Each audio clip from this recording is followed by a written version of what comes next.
جی अस्सलाम वालेकुम रहमतुल्लाह। मैं गुलाम मुर्तज़ा ज़फ़र कनाडा से ज़फ़रनामा लेकर हाज़िर हूँ। तो नाज़रीन कराम, आजकल जैसा कि आप जानते हैं कि बहुत ही गर्म इशू जो है वो यूएसए के जो इलेक्शन हुए हैं उनका है। यहाँ हमारे दो इलेक्शन हुए हैं, कनाडा में भी हुआ है, ब्रिटिश कोलंबिया के सूबा में बीसी जिसको कहते हैं, तो वहाँ भी इलेक्शन हुआ है। और उसके अलावा यूएसए का इलेक्शन भी हुआ है। पहले थोड़ी सी हल्की सी बात कर लेते हैं ब्रिटिश कोलंबिया के इलेक्शंस के ऊपर भी। उसके रिज़ल्ट भी थोड़ा डिले हुए, जिस तरह के पाकिस्तान में कुछ डिले हुए थे और बहुत शोर मचा था, मगर यहाँ कोई इतना ज़्यादा शोर नहीं मचा था। कुछ वैलिड रीज़न थी उसकी। मगर अब जो फाइनल रिज़ल्ट आ गए हैं तो उसमें फिर एनडीपी जो है, न्यू डेमोक्रेटिक पार्टी जो है वो बीसी की, डेविड एबी साहब की, वो 47 सीटें ले गई है। और उसके जो मद्दे मुकाबल थे कंजर्वेटिव पार्टी, उन्होंने 44 सीटें 44 सीटें जो है वो ली हैं। और ग्रीन पार्टी 2 सीटें ले गई है। देखें कितना टफ कंपटीशन था इन दोनों का, कंजर्वेटिव्स का और एनडीपी का। दो तीन सीटों का ही फ़र्क है। तो अगर ये ग्रीन वाली 2 सीटें भी कंजर्वेटिव के साथ मिल जाती तो फिर भी 1 सीट ज़्यादा है एनडीपी की, तो इसलिए हुकूमत तो एनडीपी की ही बनेगी। मगर यहाँ देखें कोई किसी की टांगें नहीं खींचता, कोई किसी को अनड्यू जाकर फेवर नहीं देता, बस आराम से जो इक़्तिदार जिसको जाना होता है उसको वो मुंतकिल कर देते हैं। तो इस तरह बहुत से जो एनडीपी के ज़्यादातर जो हैं वो सिख ओरिजिन के लोग जो हैं और साउथ ईस्ट एशियन ओरिजिन के लोग हैं, वो कामयाब हुए हैं। कंजर्वेटिव से भी कुछ हुए हैं, जिनमें जो बड़े नाम हैं वो बरनबी से राज चौहान साहब एनडीपी के, वो मुंतखब हो गए हैं, बड़े अरसे से ये जीतते आ रहे हैं। इसी तरह रवि कालू साहब नॉर्थ डेल्टा से जो है वो मुंतखब हो गए हैं। आमना शाह जो है वो सरी सेंट्रल से एनडीपी की वो हो गई हैं। इसी तरह जो है ना वो मनदीप धालीवाल जो हैं वो कंजर्वेटिव के हैं, वो भी हो गए हैं सरी से। और इसी तरह जो निकी शर्मा है वो भी हो गई हैं, और एक दो और एनडीपी के वैनकूवर से वो हुए हैं। तो काफ़ी जो है वो अब सबके नाम तो नहीं गिनवा सकते, मगर जो ख़ासकर जो इंडियन ओरिजिन के लोग हैं, वहाँ सिखों की बहुत बड़ी एक तादाद है, तो वो काफ़ी वहाँ से जीते हैं। तो उसके बाद इलेक्शन हुए हैं अमेरिका के, जिसके ऊपर पूरी दुनिया की नज़रें थीं, और पाकिस्तान में भी बड़ी नज़र जमा के बैठे हुए थे पीटीआई वाले कि ट्रंप साहब जीतेंगे, तो ट्रंप साहब जीत गए। मुकाबला बहुत सख्त था। काफ़ी कोशिश की है कमला हैरिस ने, मगर ट्रंप का मुकाबला नहीं कर सके। ट्रंप ने एक लहर चला दी थी अपने हक में और बड़ी लंबी फाइट की थी। इमरान खान की तरह बड़े बहुत ही सख्त जान और फाइटर किस्म के हैं ये ट्रंप भी। और अब पता नहीं कि ट्रंप ने इमरान खान साहब से सीखा है या इमरान खान साहब ने ट्रंप से सीखा है। दोनों में बहुत सी मुमासलत जो है ना वो पाई जाती है। दोनों ने बहुत हार्ड टाइम देखा। ट्रंप साहब ने पिछला इलेक्शन हारा जो है ना वो बाइडन के मुकाबले में, मगर बहुत शोर मचाया, हमला करवाया पार्लियामेंट के ऊपर, मान नहीं रहे थे। हालांकि अमेरिकन ऐसा करते नहीं है, मगर ट्रंप साहब ने एक नई रिवायत कायम की कि माना नहीं रिज़ल्ट को, रिज़ल्ट चेंज करवाने की कोशिश की जॉर्जिया के स्टेट में, जिसका केस अभी तक चल रहा है।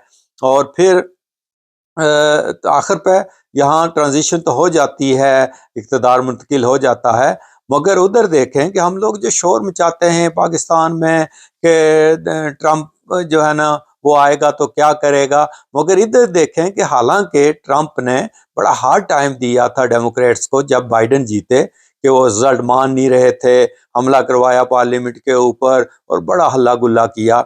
मगर उसके मुकाबले में देखें कि जो डेमोक्रेट्स हैं, बाइडन ने बड़े खंदा पेशानी से हर को कबूल किया है।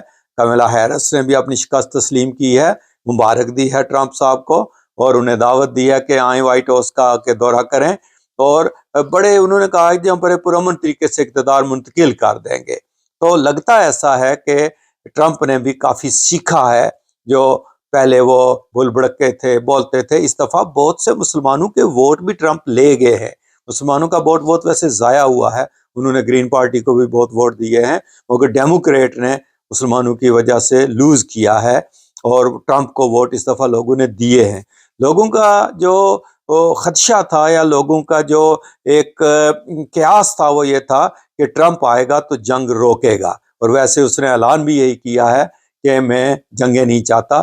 ویسے جو بزنس مین ہوتے ہیں نواز شریف صاحب کی طرح، شہباز شریف صاحب کی طرح، وزیرداری صاحب کی طرح، وہ جنگیں نہیں چاہتے، وہ بس اپنا ٹائم پاس کرتے ہیں، نکالتے ہیں، اور جنگ کے بغیر۔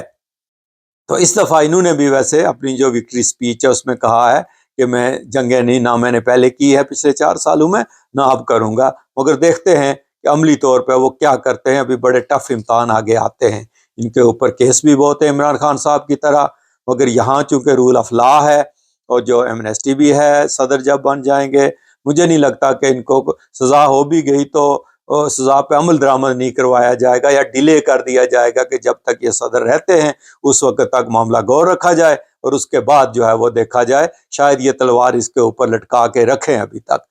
اور جو امید لگی ہوئی ہے پی ٹی آئی کو کہ شاید عمران خان آئیں گے تو کوئی فوراً فون کر کے اس کو جیل سے باہر نکلوا دیں گے، ایسا کچھ نہیں ہونے والا۔ یہ بڑی دور کی گیمیں ہوتی ہیں، اور یہ جو دوسرے ممالک ہیں وہ بڑے طریقے سے اپنی وعدات ڈالتے ہیں، وہ اس طرح نہیں کرتے جس طرح کا پی ٹی آئی سوچ رہی ہے۔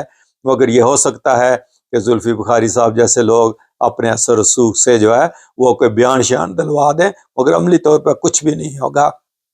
اگر کچھ کیا بھی امریکہ نے یا ٹرمپ نے تو وہ سعودی عرب کے تھرو کروائیں گے، خود ڈائریکٹ نہیں جو ہے وہ کریں گے۔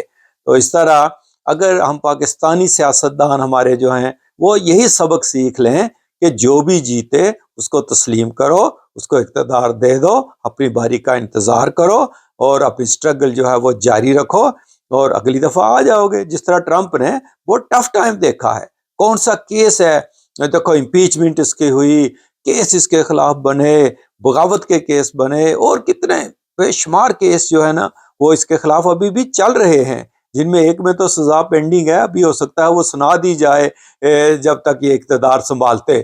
دیکھتے ہیں آگے کیا ہوتا ہے، مگر اس سے ہمت نہیں آ رہی، وہ لگاتار لگے رہے۔ ابھی یہ بھی شک تھا کہ شاید یہ کینڈیڈیٹ بنتے بھی ہیں ریپبلکن کے کہ نہیں، مگر انہوں نے اپنی سٹرگل جو ہے وہ جاری رکھی اور بڑا ٹف ٹائم دیا۔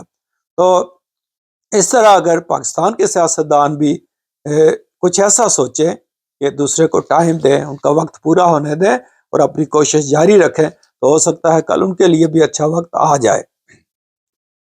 تو اللہ کرے پاکستان میں یہ جو ہو رہی ہیں آئین سازیاں اور آئین میں تبدیلیاں اور قانون سازیاں، یہ سب نیک نیتی کی بنیاد پر ہوں، اور نیک نیتی سے ان کے اوپر عمل درآمد کروایا جائے تو پھر ہو سکتا ہے کہ وہاں بھی کچھ اچھا وقت آ جائے۔ مگر لگتا ہے ایسا ہی ہے کہ ہر کوئی اپنے جو ہے نا وہ ٹائم کو گزارنے کے لیے امینڈمنٹس بھی کرواتے ہیں، قانون میں بھی تبدیلی کرتے ہیں، مگر جب اپنا وہی چیز بعض اوقات ان کے گلے بھی پڑ جاتی ہے کیونکہ نیک نیتی اس میں شامل نہیں ہوتی۔ تو دیکھتے ہیں آگے کیا بنتا ہے۔